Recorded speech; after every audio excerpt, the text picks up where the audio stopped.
ಭಾರತದ ಅಂಡರ್-19 ಕ್ರಿಕೆಟ್ ತಂಡ Asia cup 2025ರಲ್ಲಿ ಭರ್ಜರಿ ಆರಂಭ ಕಂಡಿದ್ದು, ಈ ಗೆಲುವಿನ ಹಿಂದೆ ನಿಂತಿರುವ ಹಲವಾರು ಹೆಸರುಗಳ ಪಟ್ಟಿಯಲ್ಲಿ ಒಂದು ಹೆಸರು ಭಾರಿ ಸದ್ದು ಮಾಡ್ತಿದೆ. ಆ ಹೆಸರು ವೈಭವ್ ಸೂರ್ಯವಂಶಿ. ದುಬೈನ ಐಸಿಸಿ ಅಕಾಡೆಮಿಯಲ್ಲಿ ನಡೆದ ಮೊದಲ ಪಂದ್ಯದಲ್ಲಿ ಎದುರಾಳಿಯಾಗಿ ಯುಎಇ ತಂಡವನ್ನ 234 ರನ್ಗಳ ಭಾರಿ ಅಂತರದಿಂದ ಮಣಿಸಿ ಭಾರತ ಟೂರ್ನಿಗೆ ಆತ್ಮವಿಶ್ವಾಸದ ಹೆಜ್ಜೆಯನ್ನ ಇಟ್ಟಿದೆ. ಈ ಪಂದ್ಯ ಕ್ರಿಕೆಟ್ ಅಭಿಮಾನಿಗಳಿಗೆ ಕೇವಲ ಗೆಲುವಿನ ಸಿಹಿ ಮಾತ್ರವಲ್ಲ, ಭವಿಷ್ಯದ ಸೂಪರ್ ಸ್ಟಾರ್ ಅನ್ನ ತೋರಿಸಿಕೊಟ್ಟಿತು. ಬಿಹಾರದ ಸಮಿಷ್ಟಪುರದ ಕೇವಲ 14 ವರ್ಷದ ವೈಭವ್ ಯುಎಇ ಬೌಲರ್ಗಳನ್ನ ಸಂಪೂರ್ಣವಾಗಿ ಅಸ್ತವ್ಯಸ್ತಗೊಳಿಸಿದರು.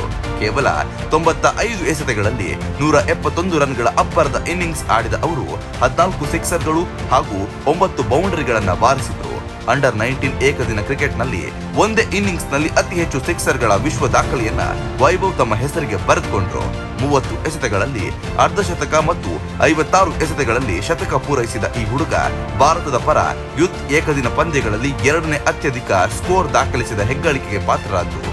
ವೈಭವ್ ಜೊತೆ ಆರನ್ ಜಾರ್ಜ್ 69 ರನ್ಗಳನ್ನ ಮಾಡ್ತಾ 212 ರನ್ಗಳ ಬೃಹತ್ ಜೊತೆಯಾಟದ ಆಟವನ್ನ ಆಡಿ ಪಂದ್ಯಕ್ಕೆ ಮೆರುಗು ತಂದುಕೊಟ್ರು.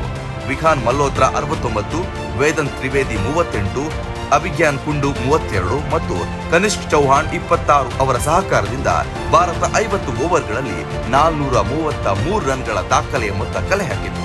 ಇದು ಅಂಡರ್-19 ಏಕದಿನ ಪಂದ್ಯದಲ್ಲಿ ಭಾರತದ ಗರಿಷ್ಠ ಸ್ಕೋರ್ ಎಂಬ ದಾಖಲೆ ಕೂಡ ಹೌದು. ಇದೊಂದೇ ಅಲ್ಲ, ವೈಭವ್ ಸೂರ್ಯವಂಶಿಯ ಪ್ರತಿಭೆ ಭಾರತಕ್ಕೆ ಸೀಮಿತವಾಗಿಲ್ಲ. ಐಪಿಎಲ್ ನಂತರ ಇಂಗ್ಲೆಂಡ್ ಪ್ರವಾಸದಲ್ಲಿ ಭಾರತ ಅಂಡರ್-19 ಮತ್ತು ಇಂಗ್ಲೆಂಡ್ ಅಂಡರ್-19 ನಡುವಿನ 5 ಪಂದ್ಯಗಳ ಯೂತ್ ಏಕದಿನ ಸರಣಿಯ 5ನೇ ಪಂದ್ಯದಲ್ಲಿ ವೈಭವ್ ಕೇವಲ 52 ಎಸೆತಗಳಲ್ಲಿ ಶತಕ ಸಿಡಿಸಿ ಎಲ್ಲರ ಗಮನ ಸೆಳೆದರು. 78 ಎಸೆತಗಳಲ್ಲಿ 143 ರನ್ಗಳ ಅಬ್ಬರದಿಂದ ಇನ್ನಿಂಗ್ಸ್ ನಲ್ಲಿ ಅವರು 10 ಸಿಕ್ಸರ್ಗಳು ಮತ್ತು 13 ಬೌಂಡರಿಗಳನ್ನು ಬಾರಿಸಿ ಇಂಗ್ಲಿಷ್ ಬೌಲರಿಗೆ ನಡುಕ ಉಂಟು ಮಾಡಿದ್ರು. ಇಂಗ್ಲೆಂಡ್ ನಂತರ ಆಸ್ಟ್ರೇಲಿಯಾದಲ್ಲೂ ವೈಭವ್ ಫಾರ್ಮ್ ನಲ್ಲಿ ಕುಗ್ಲಿಲ್ಲ. ಭಾರತ ಅಂಡರ್-19 ಮತ್ತು ಆಸ್ಟ್ರೇಲಿಯಾ ಅಂಡರ್-19 ನಡುವಿನ ಯೂತ್ ಟೆಸ್ಟ್ ಸರಣಿಯಲ್ಲಿ ಕೇವಲ 78 ಎಸೆತಗಳಲ್ಲಿ ಶತಕ ಬಾರಿಸಿದ್ರು.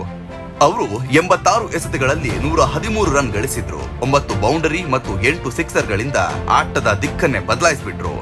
ಈ ಒಂದು ಆಟದ ಮೂಲಕ ವೈಭವ್ ಎಷ್ಟೊಂದು ಅಪಾಯಕಾರಿ ಆಟಗಾರ ಎಂಬುದನ್ನು ತೋರಿಸಿಕೊಟ್ರು.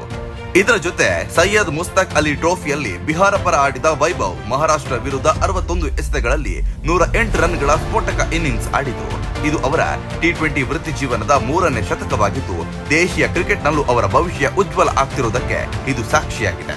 ಒಟ್ಟಾರೆ ಅಂಡರ್-19 ಏಷ್ಯಾ ಕಪ್ನಿಂದ ಆರಂಭಿಸಿ ಇಂಗ್ಲೆಂಡ್, ಆಸ್ಟ್ರೇಲಿಯಾ ಮತ್ತು ದೇಶೀಯ ಕ್ರಿಕೆಟ್ ವರೆಗೆ ದಾಖಲೆಗಳ ಮಳೆ ಸುರಿಸುತ್ತಿರುವ ವೈಭವ್ ಸೂರ್ಯವಂಶಿ ಭಾರತೀಯ ಕ್ರಿಕೆಟ್ಗೆ ಬಂದಿರುವ ಹೊಸ ಯುಗದ ಸಂಕೇತ.